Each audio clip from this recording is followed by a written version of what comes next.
so that we can send it out. Hey there, Dr. Chris. I need to get my briefing note up again. So thank you, everybody, for joining us. We've got 674 in the room already, and there's people still coming in, but we better get started given that we're already 12 minutes into our session. Obviously, the overwhelming response to this webinar really highlights how much of an issue foot and mouth disease is for Australian producers and everybody in the supply chain or the red meat supply chain and other industries, of course. You know, it became apparent to us that it was really about starting a promotional campaign and getting that word out there, particularly so that travellers to and from Bali, which is the hot spot at the moment, but of course we have to consider that there's risks that come in from all sorts of countries. The VFF, you know, we put out our media release, overwhelming response to this webinar. I guess some of the reality is that if we end up with an incursion of foot and mouth disease in Australia, it is most likely to happen because someone from an Australian farm or someone who goes most closely related to an Australian farm goes to Bali or somewhere in Indonesia and brings it home. So our industry is probably the greatest threat. So it's really great that we're talking about it amongst ourselves.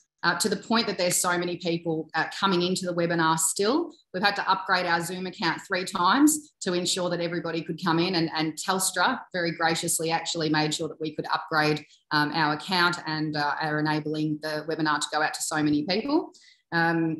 It's really important that everybody online who's part of the industry is part of this campaign. There's social media, you know, all sorts of ways to communicate with each other in the industry, because again, we're probably the biggest risk to ourselves. As much as we've been talking about, can we ban all the travel to and from Bali, our trading relationship with Indonesia, and not just our trade relationship, but also just having good neighbours in our region for security reasons is really important, that we don't, you know, throw out the baby with the bathwater and be saying we want to ban all travel, just to the point where we as an industry were very disappointed with the immediate ban that happened with live export and how that damaged Indonesian and Australian relations. We've got to ensure that we don't put ourselves in a position where we risk that relationship with our nearest neighbour, who's a huge part of our export, you know, trade from Australia, not just in agriculture, but across other industries as well. So that's really important for us to note. And it's really important for everybody to get out there, take a picture with your cow, your sheep and whatever, and get it online, because again, our industry is key probably to the biggest risk in regards to incursion. But what I'm going to do is I'm going to hand over to Dr. Chris Parker already. We'll just kick off and we'll try and get the other panellists in here as soon as possible. Dr. Chris is head of the National Animal Disease Task Force for the Commonwealth Department of Ag, Forestry and Fisheries, and he is going to take us through what he knows already. And again, we'll keep those questions coming through the chat. We'll try to address them and get them to Dr. Chris, and anything else we'll pick up shortly after. So I'll hand over to you, Dr. Chris. Great, Emma. I hope everyone can hear me. I seem to be having that gremlins in my system. My apologies. I seem to have trouble coming on. I'm not usually late. Great to be on board. Again, for whatever reason, I'm having trouble sharing the screen. So I'm going to talk, Emma. I hope that's okay. And then very happy to take questions. I think, to be bluntly honest, my experience with these, it's better if I talk less and answer more questions. I think that's probably what I'll do, and I assume that they'll be moderated as we go through. Look, as a number, I'm sure, as you know, we're dealing with 2 pretty significant exotic diseases very close to our borders in Indonesia. The first of those is lumpy skin disease, and that was found in March of this year. That raised our alert level at that stage, and I was actually appointed the Lumpy Skin National Coordinator, which is a fantastic title, depending on how you look at these things. And then in May, we had FMD detected in Indonesia as well. And so that was rolled into the task force. So I think probably it's worth just having a quick discussion around the differences in those 2 diseases. Lumpy skin disease is a pox virus that is spread by vectors. And what I mean by vectors are insects, and they're biting insects. And it's a wide range of biting insects. Unlike some diseases, it doesn't need to have a life cycle within the insect. It's simply mechanical transmission. Now, it's also just a disease of bovids, meaning just cattle and buffalo and that sort of, in that variety. FMD is a different, very different virus. It's a virus that's transmitted by contact with infected material from an infected animal. So you can, whether that be milk, semen, meat, whether that be virus particles on individuals and all those sorts of things. So they're quite different diseases in the sense, and that has an influence on how we might deal with those. Both are significant exotic diseases that we have not had in this country. Well, that's not quite true. I think we had foot and mouth in 1870 or something, but that was a long time ago. We certainly haven't had it in recent memory. And both of them are significantly affect our trading relationships with trading partners. Foot and mouth disease estimated by ABS to cost about $80 billion. We're still doing the work on lumpy skin disease, but initial work reckons it'll be about $7 to $8 billion just in trade in the first year. So that's not taking into account anything associated with the eradication or treatment of that particular disease. Worth just talking about what is the risk, and I know there's been a lot of discussion around this. The best estimates that we have of actual risk at this stage were the structured expert judgments that were done by SEBRA, which is they're based actually at the university in Melbourne. And a structured expert judgment is not a modelling exercise. It's not a scientific modelling exercise, but what it does is take the expert opinion of a range of people, and they all get in a room and they debate this stuff and they work through what it looks like. The trends are the important part. So in March 2021, we did one of these, or SEBRA ran one of these for us, and there was an 8%, they estimated there was an 8% chance of lumpy skin disease entering in the next 5 years. When they did it again in April 22, so that's after the detection in Indonesia, they reckon there was a 28% chance. For foot and mouth disease, a similar exercise was done. In March 2021, there was a 9% chance of an introduction in the next 5 years. This is into Australia. And then in June 2022, there was a 12%. So it has gone up, and the increase, and there is an increase in risk. Now, we recognised, I think, that there was an increase in risk. So lumpy skin, is going to be managed in a slightly different way, and I'll talk a little bit more about that in a minute. But first, I wanted to just give people an understanding of the manner in which we had our border settings. So we need, I think, as you all understand, we've got border settings in place that probably only New Zealand would be comparable around the world. We have very high biosecurity settings at the border. We have very high biosecurity settings associated with what we will allow to be imported into this country. And so we're already starting at a much higher base than a lot of countries. When we first had the detection of foot and mouth disease now in Indonesia, we had a step up in activity of our officers at the border. And by that, I mean officers were doing more inspections, officers were doing more questioning of people, and we were doing more targeted interventions associated with flights, and we were also doing more profiling. So that was our first step up, and that was after it was first found. When we found it, when the Indonesians diagnosed it in Bali, we believe that there was a further step up required to manage the risk, particularly given school holidays and particularly given the large numbers of tourists who travelled to Bali. And so a further step up was done. So all the measures that we stepped up before were increased again. And then we also introduced having officers board planes before disembarkation of people coming from Indonesia.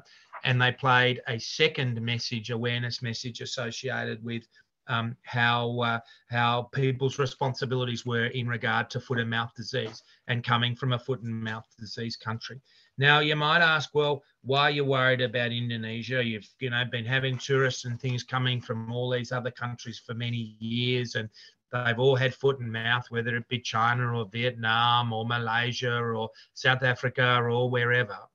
The reason that we're worried, and the reason I think most people are worried, there's active infection going on, Emma, and I think that's probably the big difference. And it's active infection in an environment of animals that haven't had infection. They've been free since 1986. So there's lots of animals that have never been exposed, and they're not vaccinated or anything like that. And so large numbers of animals are being infected. and there's probably close to 400,000 reported at the moment. And there's a website you can go and look at. I don't have it with me, I'm sorry, but the Indonesian government website. And so what we're seeing, I think, is rapid spread. And that's not unexpected in a population of what we would call naive animals, or animals that are susceptible. So that's the situation as we're in now. The situation in regard to the measures that were put in place at the border, and I know there's been a lot of discussion around that. And I want to say from the outset, we've been very open about what ideas can be out there. And we've been very open in what we're investigating, and we're investigating a whole range of other measures that may or may not prove to be able to provide assistance at the border. And by that, I mean measures at the border we put in place for, and I've said this quite often at meetings with industry, they basically go in for two reasons. The first is they have a biological reason. So they actually have an actual effect on biosecurity, actually stopping something or doing things. Then there's a whole lot of measures around education, and a whole lot of measures around awareness, and a whole lot of measures around ensuring people declare. Now, sometimes the measures you put in place do both those things, and then they're great, because that's a really, really effective. But sometimes they might only do one. And I think that what we need to understand is that we've got defence in depth. We've got defence in depth at the border, and we've got defence in depth, and we'll talk more about this, about people having their own biosecurity plans in place for their own properties within Australia. And then the third arm that we need to be doing, and what we are doing, and the minister's in Indonesia as I speak. In fact, I think he might be flying home. I'm not 100% sure. And we're over there assisting Indonesia to be able to get this disease under control. And I believe the minister announced $1.5 million towards vaccine today, which the Indonesians will use.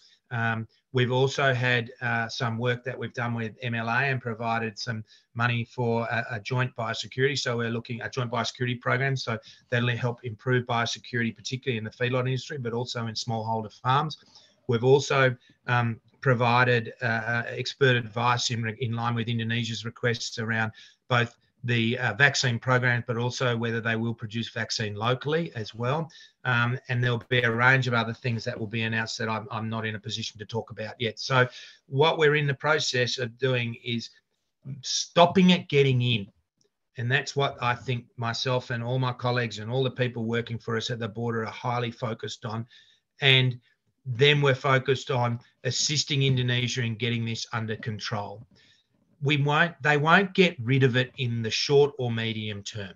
We know that. It's a large archipelago. There's thousands of islands. Has its advantages too, islands, because you can actually control on one island, stop movement and move like that. But I suppose the end game for all of us at the moment, and where we should be aiming, is to assist Indonesia to get this under control.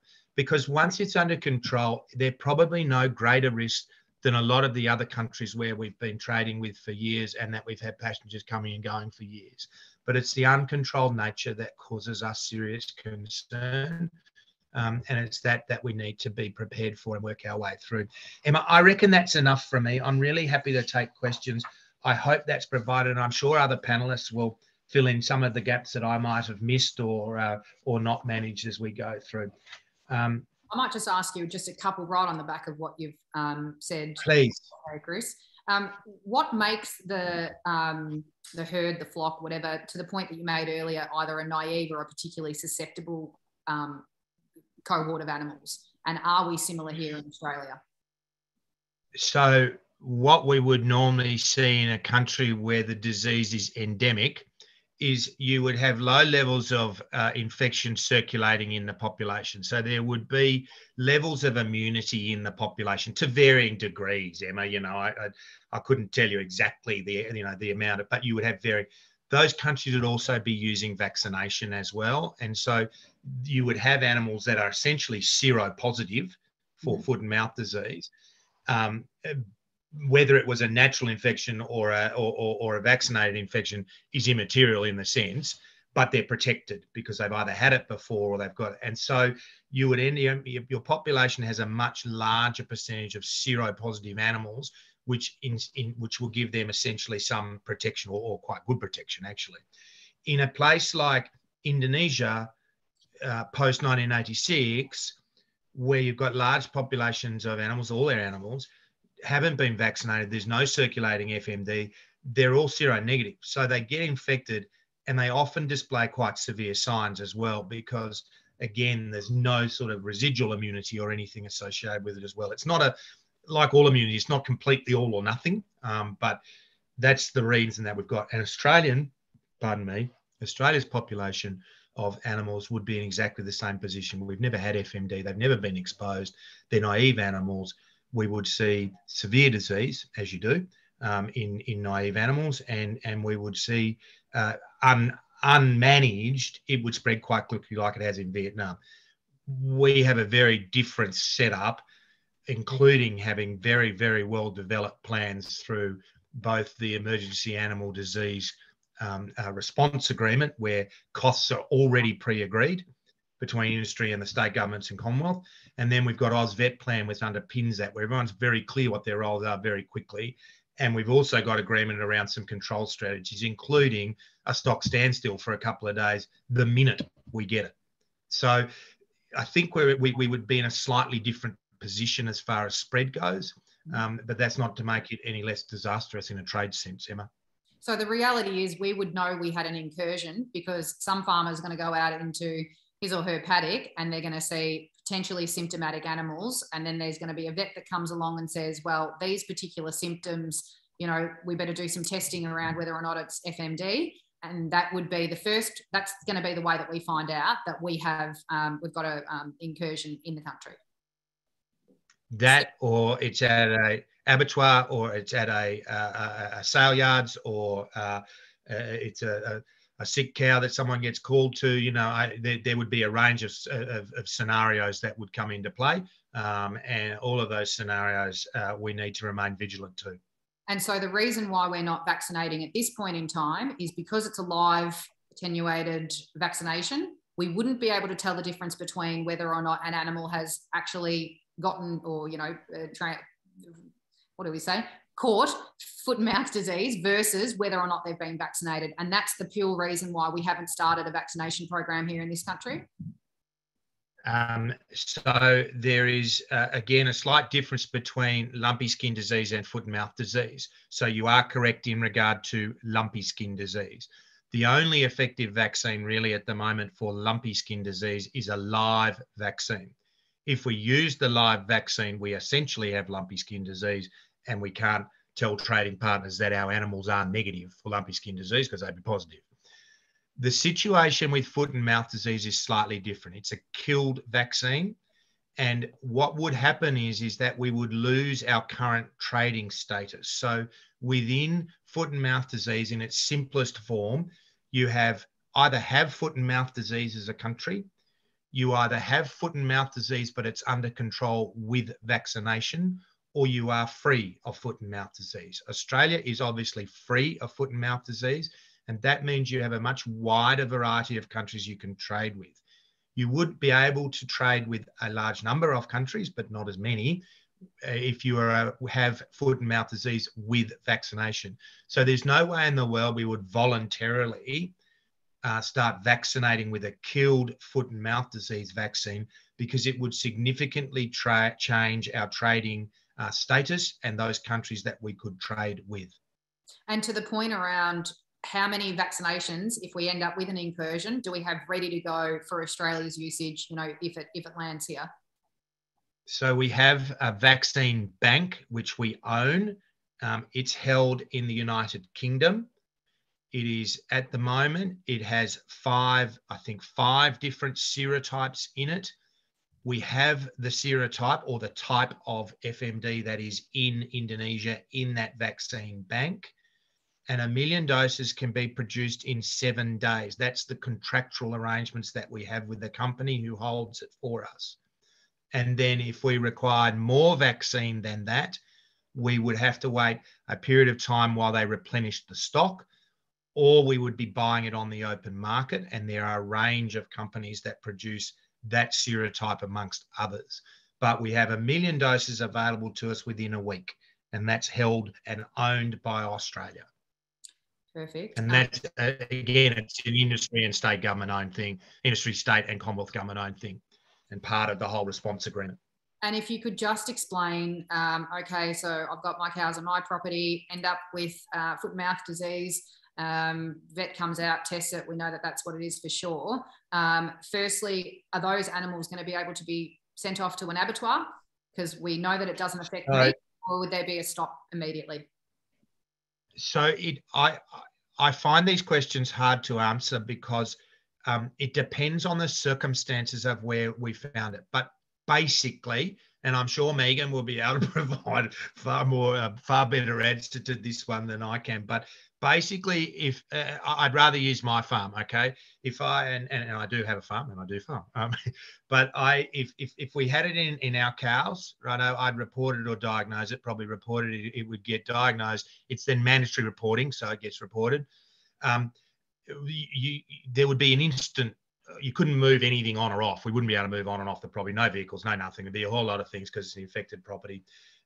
It's likely if it's just our property and no one else, then all those cattle would be slaughtered on the property. You wouldn't even move them. You wouldn't risk moving them. You would then there'd be decisions around whether you would ring vaccinate around our property or whether you might have a ring of properties that you would also destroy their animals. But we wouldn't be moving animals off infected properties, Emma. That just would not happen.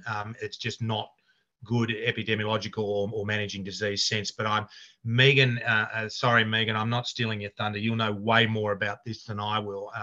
And you may well please add far more granularity than I can on this particular topic. To that point, we might invite Megan to give a presentation, and then we'll do the Q&A closer towards the end, where you can, tick-tack off each other and decide who's the most appropriate person to answer the question. So if you wouldn't mind coming onto the screen, Megan.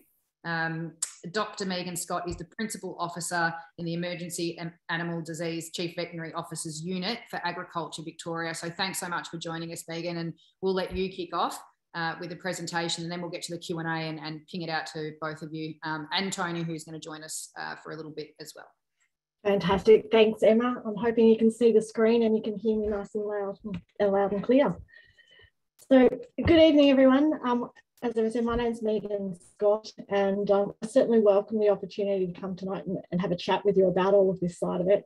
I'm always keen to share what we're doing in AgVic in terms of the emergency animal disease space, but also I run a mixed cropping enterprise with livestock and crop with my husband and two boys. So foot and mouth for me is not just a professional interest, it's also personally on my radar as well. So I share those same concerns that I can see coming through the chat. So what's at risk? Well, Victoria is a bit of a powerhouse when it comes in terms of our agriculture. But this strength that we've got also makes us really vulnerable as to the consequences of any sort of exotic disease incursion. You can see the figures on the screen, you can read those. And sometimes we tend to lose sight when we're sitting there working on our own properties of what part we play in our own little space in that bigger picture. But as you can see, it's a billion-dollar industry that we're actually involved in.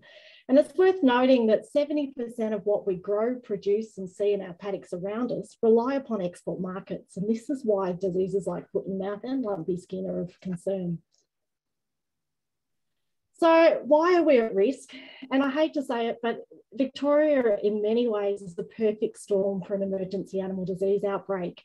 We've got this dense livestock population where a lot of different farms are in close proximity to each other. And a lot of them, either the farms have got mixed species on individual farms, or certainly in localities, we've got mixed breeds. And if you look at those pigs, sheep, beef, goats, they're all susceptible species to foot and mouth disease. So ideal for the spread of a virus like that. Our climatic conditions are pretty mild when you compare it to things like the Northern Hemisphere or the Sub-Sahara. I mean, it's perfect for the survival of viruses. And I see one of the questions in the chat was about how long can foot and mouth survive. And certainly under the right conditions where it's pretty mild, it can survive for weeks. So these are all sorts of things that we've got to play on. Now, we've got a high number of ports and processors in our state, which means that not only do we have a lot of animals moving within our state, but we also have a lot of animals moving from other states into Victoria to be processed.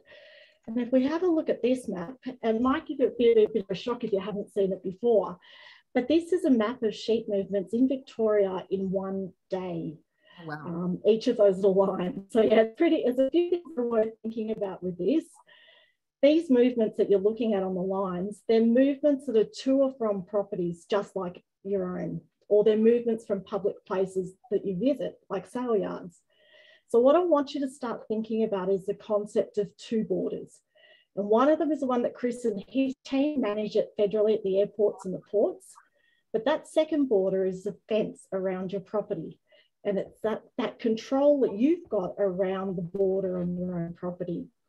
Now, the reason we can generate maps like this and generate them really quickly is because of an electronic ID system.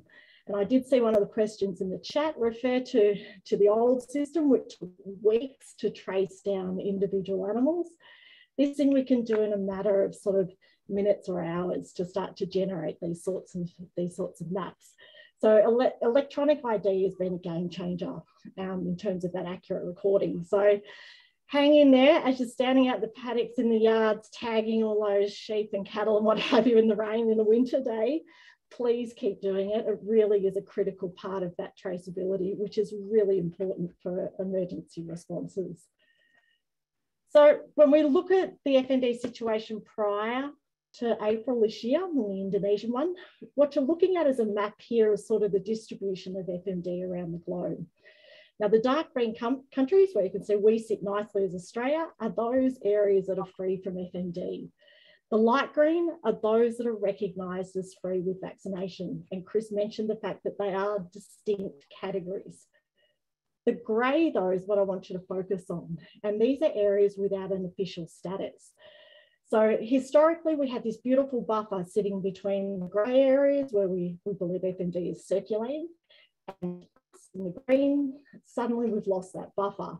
And as Chris pointed out, it's potentially going to be several or many years. So it's a long-term threat that we've got to be dealing with. Now, $1 million question, what does this all look like for us at the farm gate?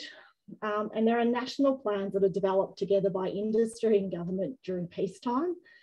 And these are AusVet plans. They provide the guidance during an outbreak, but bearing in mind, they might need to be adapted depending upon the differences of the specifics of any given outbreak, because obviously there's subtle differences that we tend to see within them. Now, at the national and the state level, there's important mechanisms for decision-making, risk assessments, communications, and controls, and all of these are initiated when a disease such as FND is detected anywhere in Australia. So it's important to note that even if we get a detection in, say, Queensland or WA, there will still be implications for us here in Victoria.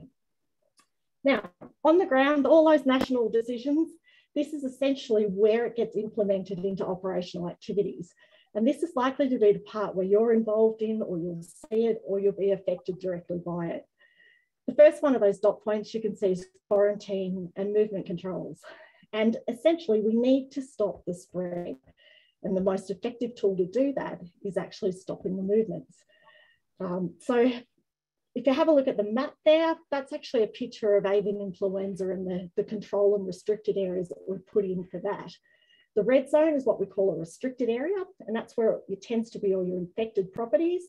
But sitting around that is almost, it's like a target, a dartboard or an archery target. Sitting around it is a control area. And that's where there'll still be some sort of restrictions, but usually not quite as strict. The second one there talks about tracing, and we've mentioned electronic ear tags, but it's also about the movement of other things like people and product, equipment, vehicles.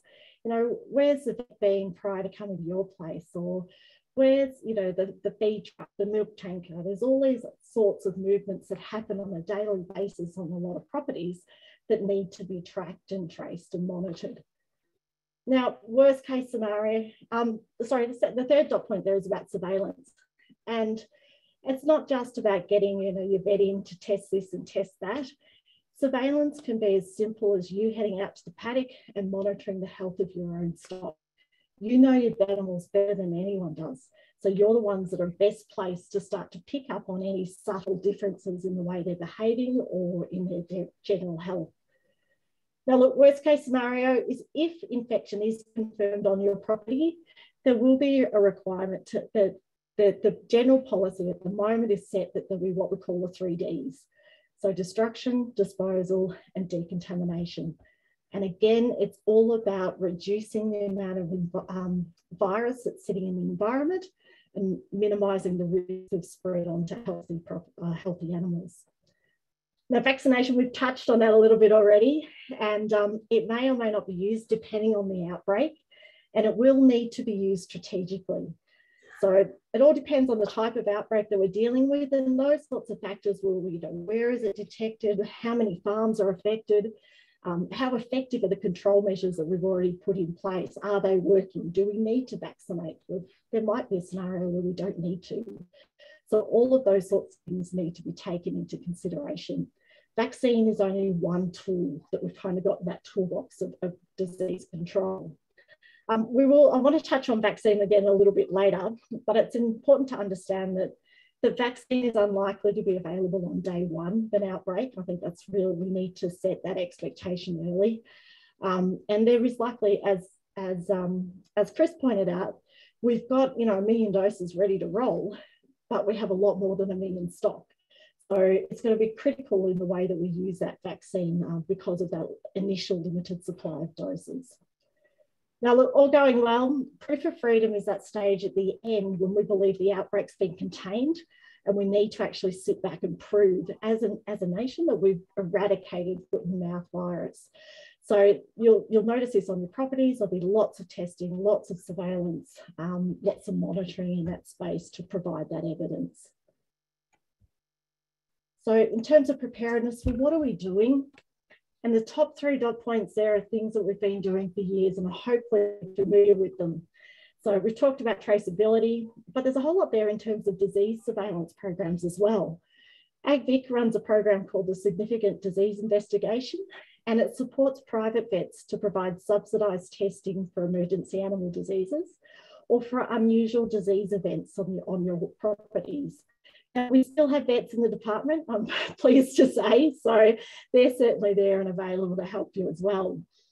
Now, in terms of what's changing or what's been improved, a lot of time and effort's been put into several different things, but diagnostic capability and capacity is one of them. Now, not only are we doing this at the labs, but we're thinking outside of the box and looking for ways that we can potentially run tests in the field. So out there on farm, where we get a quick turnaround of results with what we call point of care testing.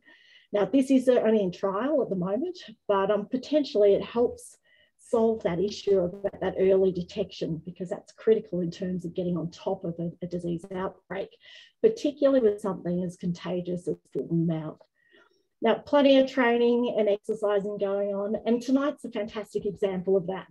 I mean, it's about building skills and awareness so that as a team, we're all ready to respond, whether that be on our own properties or in the actual government response.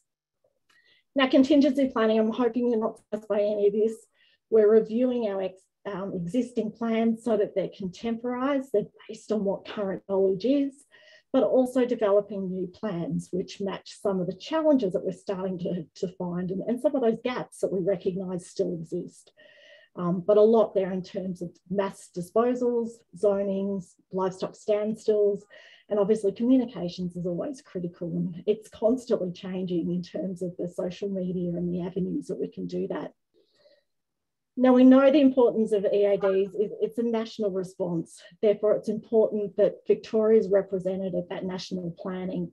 And we play a big part in terms of the AusVet plan development, but also working with our neighbouring states so that we can get some consistency. The message is coming through loud and clear from industry that, you know, industries don't stop at the border. There's a crossover between states, and having that consistency is really important from a farming point of view. So that's just a few other things. But probably the most important slide of all is what role can you play? And there's something I really want to stress is that there's no one person or group that will be capable of eradicating foot and mouth disease on their own. It's going to need the expertise, the cooperation, the commitment from all of us. And that's producers, that's industry, that's government, that's all of us. We really need to get behind this. Now, look, I come from a CFA background, and I'd really love to see a culture in disease preparedness that is similar to the way that we prepare for bushfires. If you stop and think about it, you know, we prepare our properties before summer every year. We watch the weather over summer, we're looking for smoke, we're doing all of that sort of situational awareness. We need the same kind of thought processes in a biosecurity sense. So we need to be learning about the diseases, how to recognise them, prepare your farm, and keep an eye out for the early warning signs.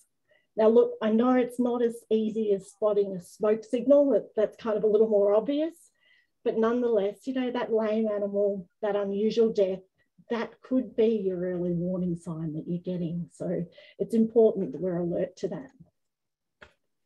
What else can you do? Well, it's important to understand that the key to protecting your property from foot and mouth is not some magical new solution that we've come up with. It's the same messages and the same information that's been circulating for decades. It's basic biosecurity. The challenge we've got, though, is changing our culture and being prepared to put in the extra effort to implement that change.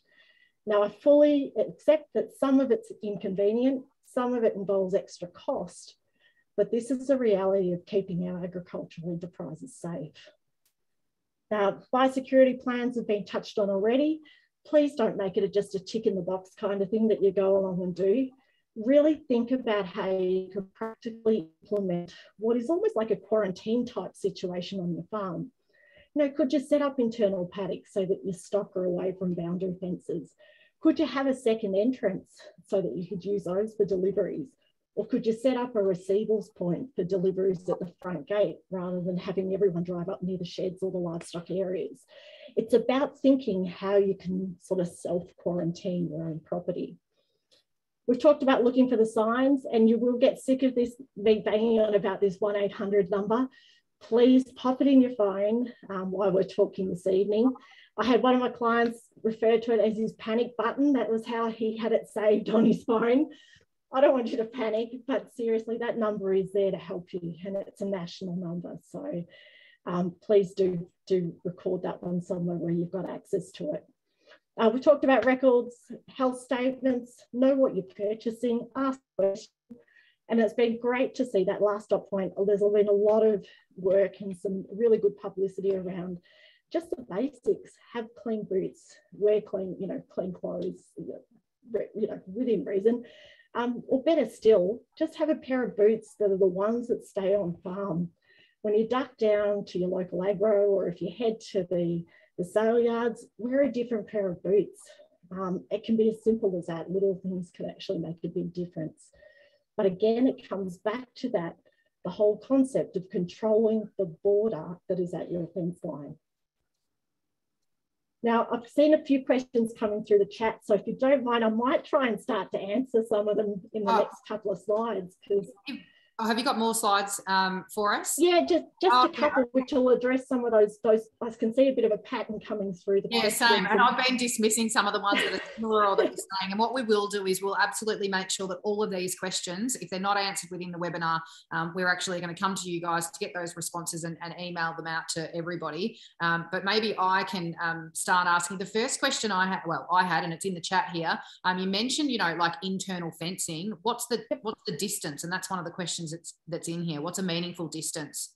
Yeah, that is a tricky one to answer, simply because the best thing is obviously no nose-to-nose contact. That's certainly one method of transmission, but we know for foot and that will be a prevention measure for a whole lot of diseases. So that's actually a good thing. So just your normal tree rows that most people will do will prevent that. The struggle with foot and mouth, though, is that it can be airborne. So without, things like not knowing the weather conditions or the prevailing winds or whatever the situation might be on your farm, then that's a risk that's sort of hard to fence off, to be honest. So in regards to that, so we understand that it could last, in the soil or whatever for potentially weeks in the right condition. How long is the incubation period between exposure and when you might see symptoms in your animals? And to that point, what percentage of animals would be symptomatic? Yeah, so again, it sort of depends on what the exposure and how they've been exposed. But usually we're looking at around about 14 to 21 days tends to be the recognised incubation period for a lot of these things. It has been noted, though, that in some cases that in a large number of animals will start to show signs within sort of the first week. But for all intents and purposes, internationally, it's recognised as at 14 to 21 days. Righto. If foot and mouth disease comes onto your property via a vehicle, for example, but is away from the livestock, will the disease still spread to the animals? Depends what follows.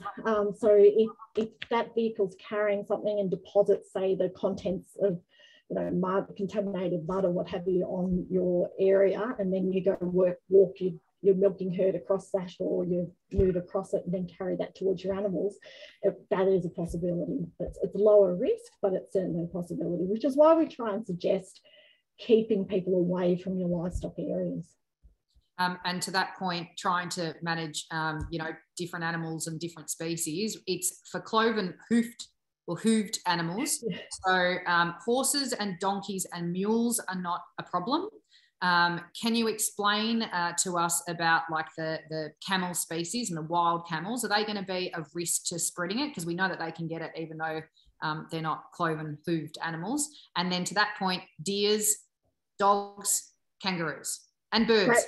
There's also great question. I know I've seen there's been a thread through the questions, and they've been great questions and they're really good to ask.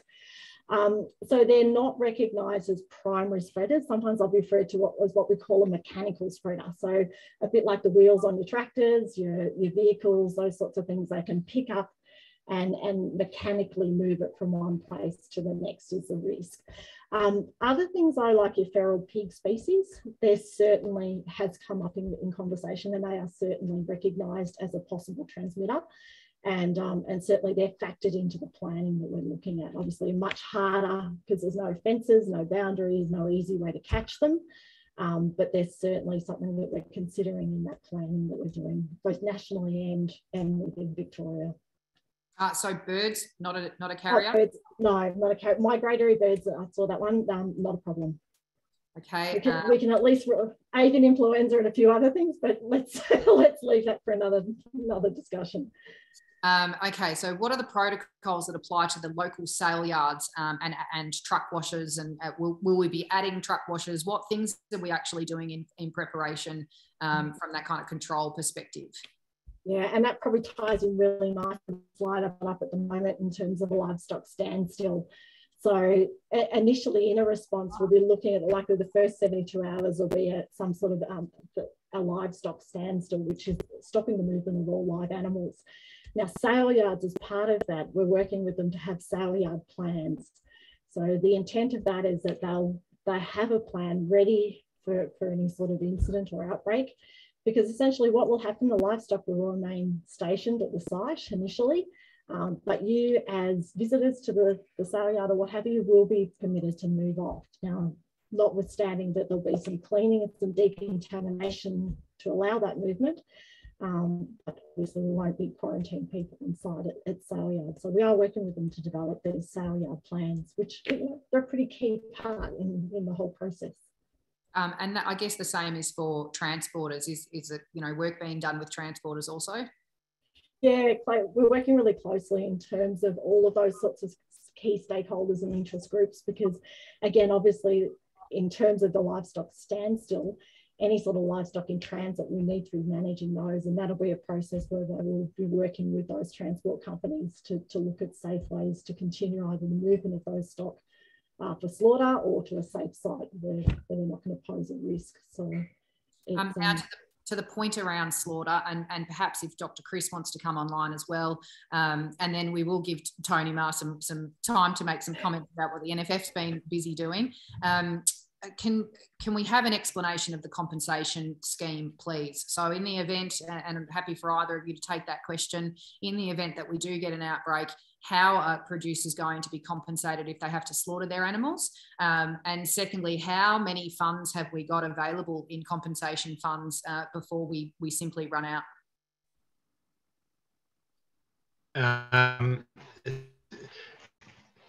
So it's outlined within both AusVet plan and the procedures in the Emergency Animal Disease Response Agreement.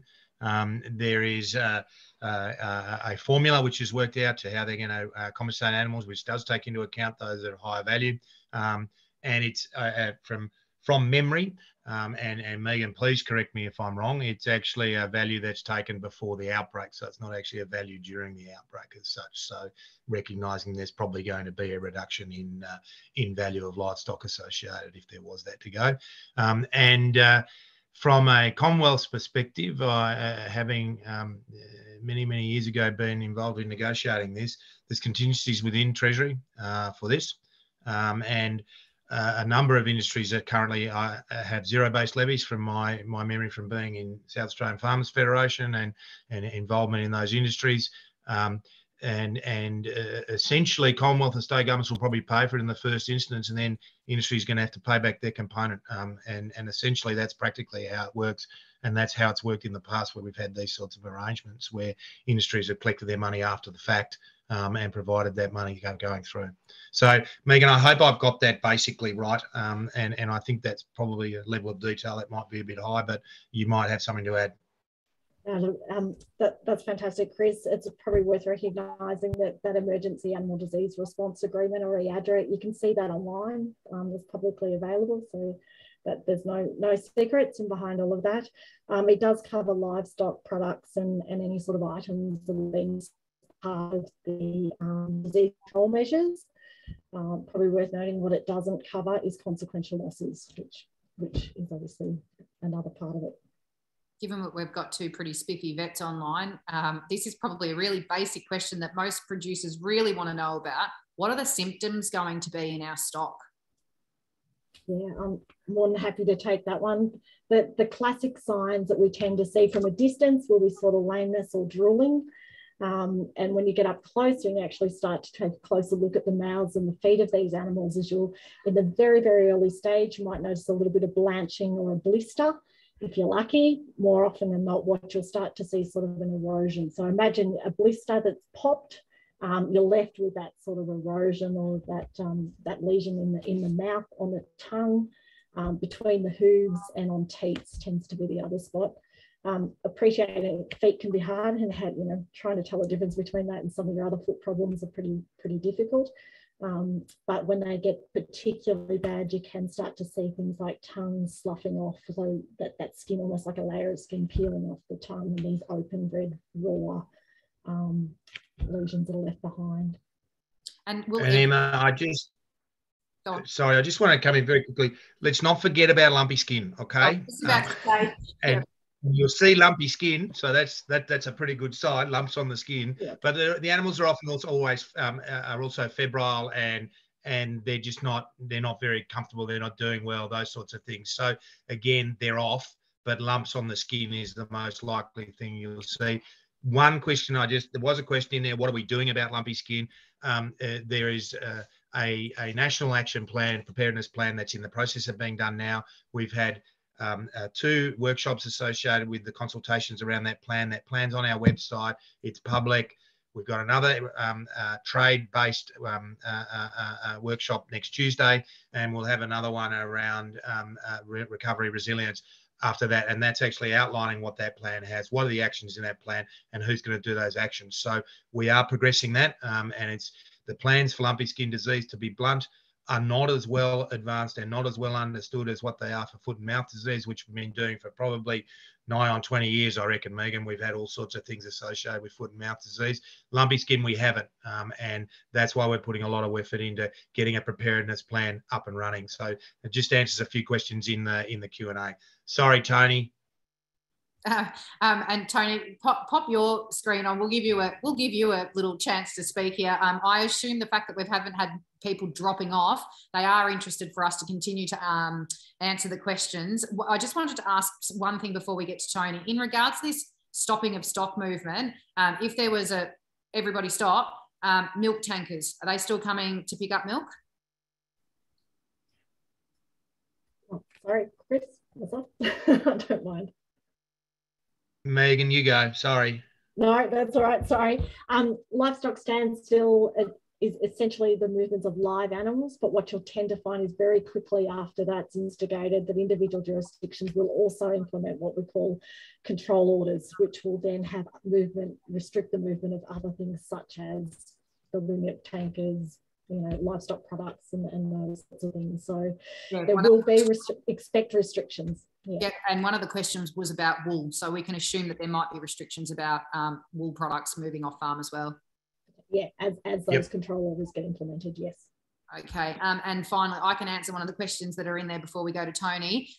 What we've heard about insurance is from our sponsors, WFI insurers. They've said that it's very unlikely that insurance is going to cover this, if there's an outbreak and you have to start destroying stock. So very unlikely that your insurer, although you should check with your own insurer about your own personal policy, but it looks very unlikely that insurance would cover it because it's a act of God. And I tell you what, the way that we're feeling about biosecurity right now, it feels like a plague on all of our houses between varroa mites and all sorts of things coming in. There couldn't be anything more important. And to that point, I'll hand over to you, Tony, if you wouldn't mind giving us a bit of an update about the advocacy the NFF's doing and playing that coordinating role. There's already a point in the chat that I think is probably relevant to all of Australian agricultural advocacy, which is there's so many organisations. How are you not stepping on each other's toes? Who's the coordinating kind of body and what's everybody playing as a role? So maybe you can address that while you go.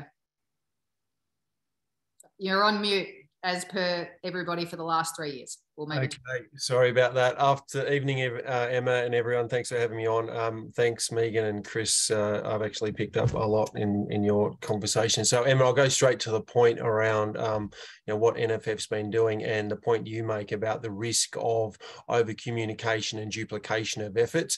In some ways, that's obviously not ideal, but in some ways this is such a critical issue that's going to happen, and it's not necessarily always a bad thing because we know that people are engaged in different forums, they take information up in different ways, and they'll go to information at different times. So yes, that's actually happening. It's not ideal, but I would rather over communicate and duplicate at this point in time just because it is so serious and so critical. So what is NFF doing? Well, Fiona Simpson, the president, is with the Federal Agriculture Minister in Indonesia at the moment, and we are trying our very best to be that nationally coordinated approach and not the only, we're not pretending or trying to be the single point of contact because of the point I made before, because there's regions, there's sectors, and there's businesses that will take up information and need it in different points. But we would like to have this nationally coordinated contact point for government to make sure that it is a government and an industry coordinated approach, because very clearly there's a role for industry. Megan pointed that out really clearly and really importantly. There's a role for industry here, and there's also a role for government, and it definitely does have to be a partnership approach. So Fiona's up there with Mark Shipp and the Minister actually assessing the situation, identifying how we can help Indonesia out, because I think Chris made the point, if we can restrict it up there, then that will reduce the requirements back here. So getting a bit of assessment of what that looks like and making sure that Indonesia knows that we're actually here to help them manage it. It's not ideal for them to have it either, obviously. The other key thing that we're doing, Emma, is continuing the calls to government. So yes, this government's only 6 weeks old or so, but we have, along with VFF and many other bodies, been talking to government about what we think needs to happen with the federal and national biosecurity system. So taking part in a national biosecurity strategy, which is yet to be released. It's with government. As I say, they've only been in government for 6 weeks, so they've got to get their head around that. But that's really important, and it's a little bit medium to longer term. But the point is, we've been advocating for measures, increased funding, increased coordination from the biosecurity system for a long time now. Unfortunately, this is a new development in this conversation, and it'll bring it home pretty clearly to everyone concerned. Look, the key thing that we've been doing is raising awareness and communicating and making sure that people are conscious of what they can do So yes, media, yes, communications, yes, raising awareness that, you know, you can do the little things. We know how much traffic's going back and forth to Bali in the middle of an Australian winter, and people are able to travel again. So really been trying to just make sure that we do some simple things like, you know, throw your thongs away. So yes, it's a token gesture and a token initiative, but what it'll hopefully do is make people think, what can I do if I'm coming back from Bali and I've just shoved my bag full of my clothes and swimmers and golf clubs and everything else? It raises the point that there are some simple things that people can do to reduce the risk. And if that means leaving your thongs behind and you get a discount on a new pair of thongs when you get here, that's at least something that makes them think about it. Also talking about, there's been a lot of talk about foot baths and foot pads and those sorts of things. I think Chris raised the point before that they're not going to be a panacea to this problem. There's challenges with foot baths and foot pads and things with the caustic nature of some of these chemicals. So we're not saying that that is going to be, you know, a silver bullet that's going to kill this beast. But again, there's going to be a suite of measures that we need to put in place. Foot baths or foot pads might be one of them, but certainly increased screening. So Fiona's talking to Murray up there about, you know, extra resources, and they've committed extra funding today to, you know, to vaccines and things, but we do need to look at what we can do here in the border in terms of stopping and checking passengers. And if we need to, then, you know, holding them up a little bit more time in the airports to make sure we question them, where they've been, have they got anything in their bag. So that's the key activities that we've been trying to do, as well as trying our very best to coordinate the information and streamline it as much as we can. We're not there yet. I don't know if we'll ever get there because of the points that you raise of the, you know, how many numerous number of ag groups are out there. But from a national perspective, working with VFF and the commodity groups to just try and coordinate information and make sure we're clear as we possibly can with what needs to be done and what is being done. Thank you. Thanks so much, Tony. If Dr. Chris and Dr. Megan want to just jump back on, what we could possibly do is just address some of the really key things, I guess. You know, there's a lot of questions in the chat about disinfectant and disinfecting vehicles and people's boots when they come in. What's the best disinfectant for people to buy? And is that a meaningful biosecurity kind of mechanism at the farm gate? Yes, certainly. My experience in 2001 in the UK, then they were, when they were used appropriately, they were really effective in terms of managing the disease. So on individual properties. So in terms of which disinfectant to use, I'd recommend that there is an APVMA, which is the Australian Pesticides, but there's a permit, and if you've got a pen, I can put it in the chat shortly, 83649. That permit actually outlines some of the recommended and approved chemicals and agents that can be used for foot and mouth disease.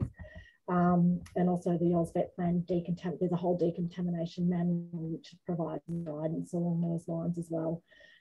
It won't necessarily always provide you with product names. Obviously that's tricky to do from a government perspective, but it will you can go back and double check them against what chemicals. For some of you, you'll have those things at home already that you're using routinely.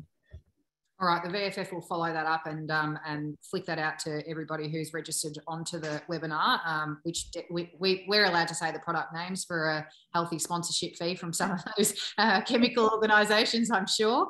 A question in here about why are we not fumigating flights? Someone in the chat recalls a flight from Hawaii where they were all fumigated. I remember one coming in from China where we were fumigated. I don't know what for, but why aren't we fumigating flights as they arrive in? Maybe for yourself, Dr. Chris. So we are. So there's the fumigation you're talking about is actually insecticide, and it's put in specifically to reduce the risk of exotic mosquitoes coming in particular. And initially that's around human health, but obviously it has significant benefits in an animal health sense, particularly for a disease like lumpy skin disease. Now, that's managed in two ways, with long-acting insecticides that are actually treated for aeroplanes, and that's one way that people can do it.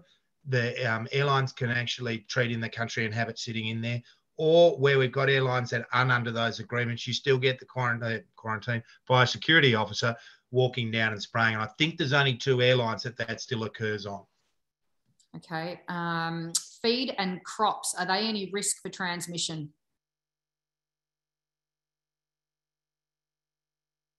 Oops. Feed where there's potential. Start that sentence. You got me? I don't know if it was just me, but I missed the first part of your sentence. Yeah, well, it's the very reliable internet out at Murray and Bateman. I can tell you it's not ideal out this way. But anyway, what I'm saying is that in the initial sense, when you get those orders, there will be restrictions, you know, as Megan was pointing out about what can move on and off properties. Certainly in regard to feed, we've cancelled permits on feed imports coming out of Indonesia because of the risk of foot and mouth disease. I suspect that locally, if you had something like that domestically, state governments may well decide to put similar restrictions on. I think really quite hard to answer it accurately because it will change depending on circumstances. But certainly we've stopped feed coming in out of Indonesia because we believe the risk is too high. And we've clearly stopped a whole lot of animal products, particularly dairy products, coming in out of Indonesia as well, let alone the activities we're doing at the border. So I think that you can expect similar responses, I expect, from state governments to the types of responses we've had internationally. And that's, you know, not dissimilar in that sense. And so potentially that would be the same as our feed and fodder export markets going out. If we were to have an incursion, they would be at risk also. It would depend on the market and depend on the conditions that they have on those imports, well, our exports into their country. Some would, some wouldn't.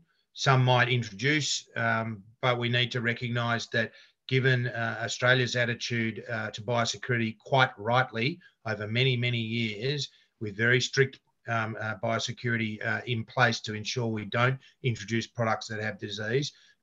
We have a number of trading partners who have been, I think, quite cranky with us for many years because we won't allow their products into our country. And I think we shouldn't be under any apprehension about the manner in which we may be treated by those trading partners if we were to get any of these horrible exotic diseases.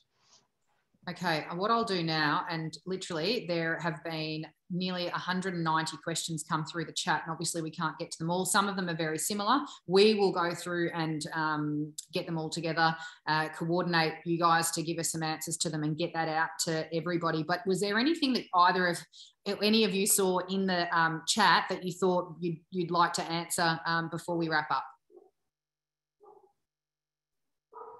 Silence other than the dog barking in the background. I think we've managed to cover a fair few of them anyway. There is so much. I mean, it's a massive issue, and we will wrap up now. It's a massive issue for Australia. It's a massive financial issue for Australia, threatens some of our trade markets. There's a lot of advocacy that's going on in, you know, both in the background and in the foreground. People have to remember that, again, it's our industry that probably pose ourselves the biggest threat. So, it's all well and good for us to be telling the city folk, you know, throw your shoes in the bin. That's completely correct. But the high likelihood is it's somebody coming onto your farm. Actually, to that point, how long should we quarantine ourselves away from our farms if any of the farmers choose it? You know, Bali just sounds like such a great holiday destination for a cattle farmer right now. Aside from that, how long would we quarantine before we go back on farm? So what we're saying federally, right? When we had, and just needs a little bit of context, I'm sorry, when we had officers go over and veterinarians go overseas, particularly to Nepal and a couple of other places, to actually study it and get experience with it and all those sorts of things, we said, leave all your clothes, leave all that sort of thing, and 7 days, right? Shouldn't go near. Our view is if people are in Bali and going back to their farm, they really should be thinking about 5 to 7 days, not going and having that level of contact. But it's different. You know, if you don't take any clothing back and you've got no contact with animals, that'll be a slightly different thing, won't it? But 5 to 7 days, I think, is a reasonable thing. And if we've got farmers going and property owners going and those with livestock, we should be cautious in that space. And I think an abundance of caution, given the activity that we see in Indonesia, is not an unreasonable thing. That sounds like Tony, Fiona's not allowed home to her farm for a good week or so, and she'll be burning to make a spectacle. She'll be burning all of her goods at the airport in Indonesia. Might get her into some other sort of strife. Thank you so much, Dr. Chris, Dr. Megan. Thanks very much for joining us, Tony. I just want to make the point, because I can't help myself while we've got 700 people online here. If you are not a member of a state farming organisation, you need to become one. This is the advocacy that is so important. If we talk about one animal being culled on your property in the commercial value, that is far greater than the cost of being a member of a state farming organisation, and that enables the work of the National Farmers Federation and all of the other peak industry bodies, so that we can do this important advocacy all of the time. There's a lot of advocacy points that have come into the chat tonight. So just to start with, we're doing such an awesome job with EIDs here in Victoria. Some of the other states need to catch up. It's probably high time. Never waste a good crisis. I would suggest we need to be talking even to our state government in Victoria about having campers coming onto our property, that they really pose a biosecurity threat. So we're going to follow that up with the chief vet here in Vic to see if we can get a standstill of people just being able to come and camp on our properties. We also obviously need to advocate that more money is spent in Indonesia, because helping them to get it under control there is worth a lot of money to us here. And that has been something that's been a theme in the chat. And possibly, you know, there's a bit of concern around the fact that we should have some vaccines available to us ready to go, so that we're not waiting 7 days and potentially creating more spread. So advocacy is very important. We do it all of the time. And if you're not a member, and, you know, there were no members of any of these organisations, you wouldn't have anybody to blame for getting it wrong, and that would be really boring for everybody. So I really, really appreciate everybody coming online. We are going to get those questions answered to you. We're going to keep it live. Please jump onto our website at VFF. We'll keep all of the stuff coming updated through there, and make sure that you're a member, because this is what your advocacy actually pays for. And thank you to the people who are already members who have actually enabled all of this advocacy work to happen, the webinar to happen, on behalf of everybody who is a pig, sheep, goat, cow, so on and so forth, all of those animals that are at threat right now with these current outbreaks. So with that, I wish you all a very good night. Thank you once again to our panelists, and I look forward to seeing more members in at the VFF, so we can pass money up to everybody else and make sure that we keep this advocacy thing going in Australia. So thanks so much, everybody, for joining us, and thanks to the panelists, and we'll see you all soon as updates emerge. Thank you. Night, everyone.